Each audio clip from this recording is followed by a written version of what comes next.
Di tengah pertumbuhan ekonomi Indonesia yang mengalami perlambatan 4,87% pada triwulan pertama di tahun 2025, namun hal ini tidak mempengaruhi minat masyarakat untuk berkurban. Warga tetap antusias dan bersemangat membagikan hewan kurban. Seperti yang dilakukan warga di perumahan Graha Taman Bougainville, Tebalang, Semarang pada Hari Raya Idul Adha. Mereka melaksanakan penyembelihan hewan kurban berupa 4 ekor sapi seusai sholat Id. Penyembelihan hewan kurban dilakukan di lahan khusus dalam kompleks yang telah disiapkan oleh panitia Idul Kurban. Warga dengan dibantu petugas jagal menyembelih hewan kurban satu per satu hingga menguliti dan memisahkan daging, tulang, dan jeroan yang nantinya akan ditimbang dan dipilah sebelum dibagikan. Sementara itu, ibu-ibu menyiapkan tempat untuk packing daging bagi sohibul kurban maupun daging untuk dibagikan ke warga, pondok pesantren, dan panti asuhan. Pihak panitia juga membagi tim, ada warga yang bertugas untuk memasak makanan bagi para petugas yang terlibat dalam proses penyembelihan hingga distribusi daging.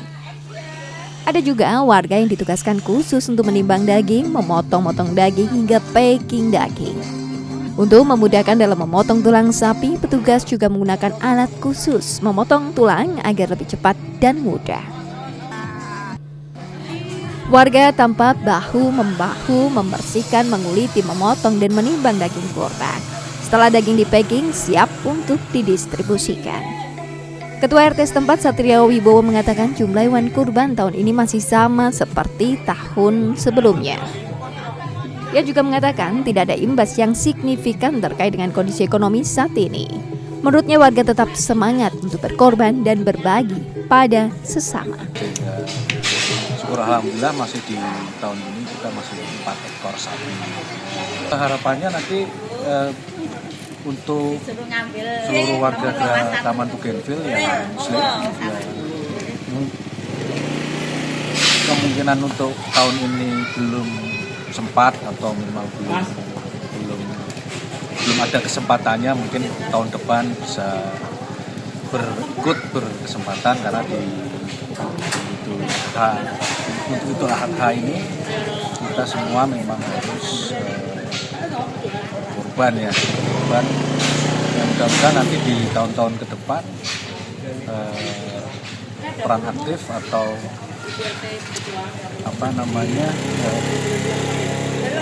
partisipasinya seluruh warga bertambah sehingga nanti jumlah korban sapi di Taman Bougainville semakin besar. Berarti terkait dengan kondisi ekonomi Indonesia saat ini tidak ada pengaruhnya ya Pak ya? Kalau secara mikro, kalau saya lihat di Taman Bougainville, syukur alhamdulillah ya nggak ada ya, karena animonya sangat tinggi seperti tahun kemarin masih 4 sapi. Sementara itu, Ketua Panitia Hewan Kurban di perumahan ini, Joko Nurwanto, menyampaikan pembagian daging kurban tahun ini sama dengan tahun sebelumnya, yaitu ke warga, pondok pesantren, dan sejumlah panti asuhan. Hanya saja untuk tahun ini panitia membagikan tiket untuk warga yang akan mengambil daging kurban. Agar warga itu bisa lebih aktif atau interaktif bersama warga. Untuk yang kedua, lebih guyup ya Pak? Lebih guyup dan rukun pada antar tetangga, dan yang paling utama itu lebih tertib gitu ya Pak? Lebih tertib dalam mengurangi miskomunikasi dan bisa menambah hubungan sosial dengan warga gitu. Oke, selain di warga ini dibagikan kemana juga Pak? Untuk selain di warga, untuk pembagian daging kurban ini akan dibagikan ke 5 panti asuhan dan warga sekitaran perumahan warga gitu-gitu. Panti asuhan sama yang satunya itu Darul Quran, Tafiz Darul Quran. Dengan didistribusikannya daging kurban ini diharapkan meningkatkan rasa berbagi terhadap sesama, menjadikan simbol solidaritas dan kepedulian sosial yang terus dijaga oleh warga.